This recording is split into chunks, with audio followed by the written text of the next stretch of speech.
है कि Pakistan army chief असीम मुनीर पर बड़ा फैसला हुआ है। भारत से पिटे असीम मुनीर का प्रमोशन हो गया है।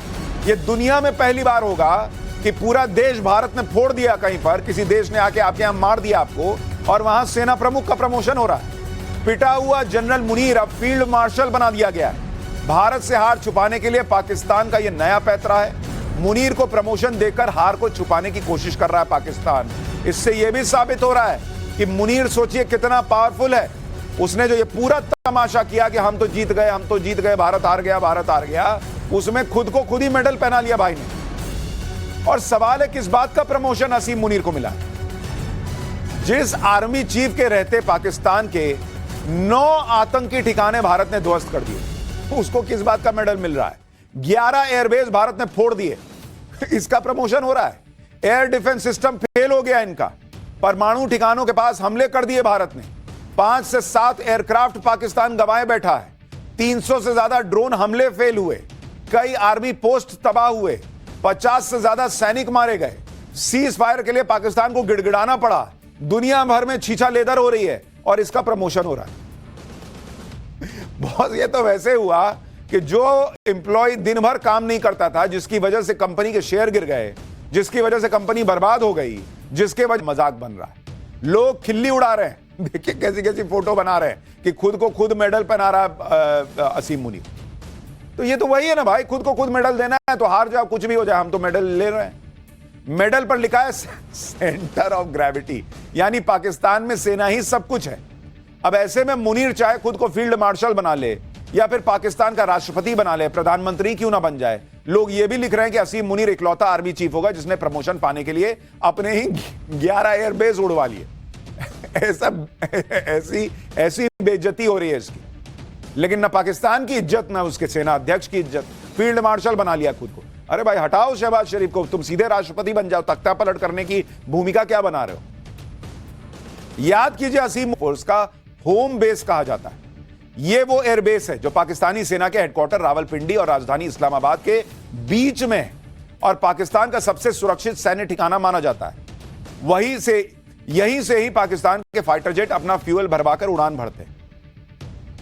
यहीं से पाकिस्तान के वीवीआईपी नेता विदेशी दौरे के लिए स्पेशल जेट से उड़ान भरते हैं। इसी एयरबेस को भारत ने जब चाहा तब अपनी मर्जी से फोड़ दिया और इसी के बाद पाकिस्तान सीज फायर के लिए दौड़ा आया था। असीम मुनीर को तो भारतीय वायुसेना ने सिर्फ ट्रेलर दिखाया था। भारत की वायुसेना तो आज भी दहाड़ रही है। एक बार जरा इस दहाड़ को सुनिए, फिर बताता हूं ये फील्ड मार्शल चीज क्या है जो असीम मुनीर बनाए, इससे इसका फायदा क्या हो सकता है वो भी आपको बताता हूं। फील्ड मार्शल पाकिस्तान में मिलिट्री की सर्वोच्च रैंक है। यह 5 स्टार रैंक होती है जो सेना में सर्वोच्च होती है। फील्ड मार्शल का पद असाधारण सेवा के लिए दिया जाता है। भाई असाधारण ही सेवा तो की है, 11 एयरबेस फोड़वा दिए, और किसने किया था ऐसा? फील्ड मार्शल के पद की कोई समय सीमा नहीं होती, यानी उसने अपनी जो नौकरी की समय सीमा थी वही खत्म कर दी कि मैं जब तक मन तब तक रहूंगा। जिंदगी भर के लिए वो फील्ड मार्शल के पद पर रह सकता है। पाकिस्तान में इससे पहले फील्ड मार्शल सिर्फ एक जनरल रहा और उसका नाम था अयूब खान। उसने भी खुद को ही फील्ड मार्शल घोषित कर लिया था।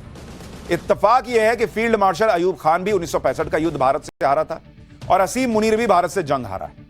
यानी वहां हारने के बाद फील्ड मार्शल बना दिया जाता है। तो वहां जब सेना में कोई भर्ती होता है तो कहते हैं बेटा जितना हारोगे उतना प्रमोशन देंगे। तो पूछता है सर ये मेडल, वो मेडल तो हम लोग ऐसे ही रद्दी के मार्केट से ला के लगाते हैं, तुम भी अपनी मर्जी से लगा लेना।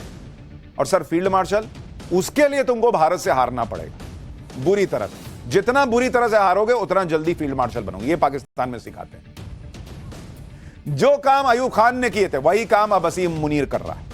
अयूब खान ने पाकिस्तान में आर्मी चीफ रहते 1958 में तख्ता पलट किया, खुद को राष्ट्रपति बना लिया, फिर 1 साल के अंदर ही खुद को फील्ड मार्शल बना दिया। फिर 1965 में जब अयूब खान भारत से युद्ध हारा तो 4 साल बाद 1969 में अयूब खान की विदाई हो गई। कहा जा रहा है कि इसी नक्शे कदम पर असीम मुनीर चल रहा है। असीम मुनीर ने बैकडोर से पाकिस्तान में अपनी चालों से इमरान खान को पीएम पद से हटवाया, जेल भिजवाया, पार्टी बंद करवा दी और फिर आर्मी चीफ रहते फर्जी चुनाव कराकर शहबाज शरीफ को डमी पीएम बनवा दिया। असीम मुनीर जिस रास्ते पर है उसमें अब शहबाज शरीफ की सरकार का तख्ता पलट होना तय दिख रहा है, क्योंकि भारत से पिटकर भी असीम मुनीर ने खुद को फील्ड मार्शल बनवाकर अपनी ताकत बढ़ा ली। इसी के साथ असीम मुनीर ने हाल में पाकिस्तानी सुप्रीम कोर्ट से यह पावर भी ले ली कि किसी भी सिविलियन पर आर्मी कोर्ट केस चला सकती है। असीम मुनीर की इस तरह से ताकत बढ़ने का मतलब है कि शहबाज शरीफ की बची कुची ताकत भी खत्म हो गई। पाकिस्तान का यह ट्रैक रिकॉर्ड भी रहा है कि वहां कोई प्रधानमंत्री 5 साल का कार्यकाल पूरा नहीं कर पाता। शहबाज शरीफ को नए कार्यकाल में अभी सिर्फ 1 साल ही हुआ, यानी शहबाज पाकिस्तान के आर्मी चीफ आसिम मुनीर का है। यानी बीजेपी यह मैसेज देना चाह रही है इस पोस्टर से कि राहुल गांधी वही काम कर रहे हैं जो मुनीर चाहता है। यह बीजेपी के अमित मालवीय ने ट्वीट किया और यही उनका मैसेज। एक और पोस्टर में अमित मालवीय ने राहुल गांधी को नए युग का मीर जाफर कहा। इस पोस्टर में राहुल गांधी के उस बयान पर तंज किया गया जिसमें वो ये पूछ रहे हैं कि ऑपरेशन सिंदूर के दौरान भारत ने कितने एयरक्राफ्ट गंवाए। मीर जाफर का नाम इतिहास में गद्दार के तौर पर लिया जाता है। हालांकि इस पोस्टर पर विवाद हो गया है, कांग्रेस की तरफ से लीगल एक्शन लेने की बात कही गई है। इस पोस्टर के साथ अमित मालवीय ने कहा कि हैरानी की बात नहीं कि राहुल गांधी पाकिस्तान और उसके हितैषियों की भाषा बोल रहे हैं। उन्होंने प्रधानमंत्री को ऑपरेशन सिंदूर के लिए बधाई तक नहीं दी। ऑपरेशन स्पष्ट रूप से भारत की ताकत को दर्शाता है। इसके बजाय वे बार बार पूछते हैं कि हमने कितने जेट खो दिए, एक सवाल जो पहले ही डीजीएमओ ब्रीफिंग में भी उठाया जा चुका है। मजे की बात यह है कि उन्होंने एक बार भी यह नहीं पूछा कि संघर्ष के दौरान पाकिस्तान के कितने जेट हमने मार गिराए, या भारतीय सेना की तरफ से पाकिस्तानी एयरबेस पर बमबारी के दौरान कितने विमान अपने हैंगर में खड़े रहते नष्ट हो गए। राहुल गांधी के लिए आगे क्या है? निशाने पाकिस्तान। बार बार यह सवाल पूछना कि भारत ने कितने एयरक्राफ्ट गंवा दिए, यह सवाल साफ साफ पाकिस्तान के एजेंडे के हिसाब से वहां पर उनको सूट कर रहा है। नेता विपक्ष होने के नाते तो राहुल गांधी को दुनिया को यह बताना चाहिए कि भारतीय सेना ने पाकिस्तान की कैसे धुलाई की, लेकिन यहां तो अलग ही काम चल रहा है। इस पर बीजेपी राहुल गांधी को घेर रही है, कह रही है कि राहुल गांधी तो हाफिज सईद के भी फेवरेट है। सुनिए राहुल गांधी को लेकर बीजेपी नेता संबित पात्रा क्या कह रहे हैं। आपका एक एक प्रेस कॉन्फ्रेंस आज तमाम पाकिस्तान में हिट हो रहा है। You are the hero of Pakistan Rahul Gandhi. आप और आपके नेता आज पाकिस्तान के हीरो हैं। हर न्यूज चैनल में आप चल रहे हैं।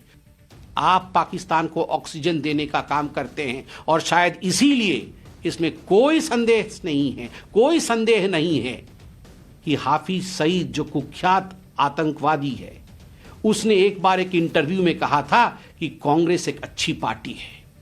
हाफिज को राहुल पसंद है और आज हम सब जानते हैं हाफिज को राहुल क्यों पसंद है।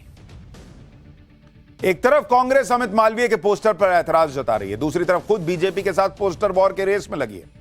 पीएम मोदी को घेरने के लिए कांग्रेस ने एक नया पोस्टर जारी किया जिसमें इंदिरा गांधी और पीएम मोदी की एआई जनरेटेड तस्वीरों का इस्तेमाल करते हुए लिखा कि अरे नरेंद्र झुकना नहीं था। इस पोस्ट में पीएम मोदी की तुलना इंदिरा गांधी से करते हुए यह आरोप लगाया गया है कि पीएम मोदी ने अमेरिका के दबाव में अचानक युद्ध रोक दिया, सीज फायर कर लिया। यह वही कांग्रेस पार्टी है जो कहती है कि हमको स्पेशल सेशन बुलाओ पार्लियामेंट का, हमको देश की एकता दिखानी है।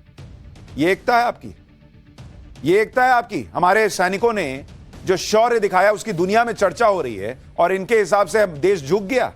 नरेंद्र मोदी झुक गए, प्रधानमंत्री को आप कह रहे हैं झुक गया, तो इसका मतलब देश ही झुक गया ना कह रहे हैं। हमारे सैनिकों ने कुछ नहीं किया क्या? इसी तरह बिहार कांग्रेस ने भी पीएम मोदी पर पोस्टर वॉर किया।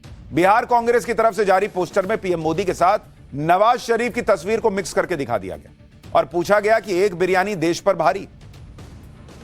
जो बात आसानी से सबको समझ आ रही है वो बात कांग्रेस समझने को तैयार नहीं है, क्योंकि उसे लगता है कि नरेंद्र मोदी का नाम हो रहा है ऑपरेशन सिंदूर के बाद। उनके उठाए सवाल, उनके बयान नैरेटिव की लड़ाई में पाकिस्तान को एज दे रहे हैं। यह कांग्रेस जो है वो मानने को तैयार नहीं। शायद मोदी विरोध के आगे कांग्रेस को कुछ भी दिखना बंद हो चुका है। सरकार पर सवाल और सेना पर सवाल उठाने का अंतर भी समझ नहीं आ रहा। कल राहुल गांधी ने सवाल उठाए थे, आज कांग्रेस अध्यक्ष मल्लिकार्जुन खड़गे पाकिस्तान को जीत का लगभग सर्टिफिकेट ही बांट दिए एक तरीके का। मल्लिकार्जुन खड़गे ने डंके की चोट पर कह दिया कि पाकिस्तान के खिलाफ कोई देश भारत के साथ नहीं आया। ठीक वही शब्द जो पाकिस्तान सुनना चाहता है, जबकि सच यह है कि पूरी दुनिया आतंकवाद के मुद्दे पर भारत के साथ खड़ी थी। भारत ने ना किसी से मदद मांगी, ना किसी की मंजूरी ली, बस दुनिया को बताया कि हम ये कर रहे हैं। यह तो पाकिस्तान था जो दुनिया के अलग अलग देशों को अप्रोच कर रहा था कि भारत से बचा लो।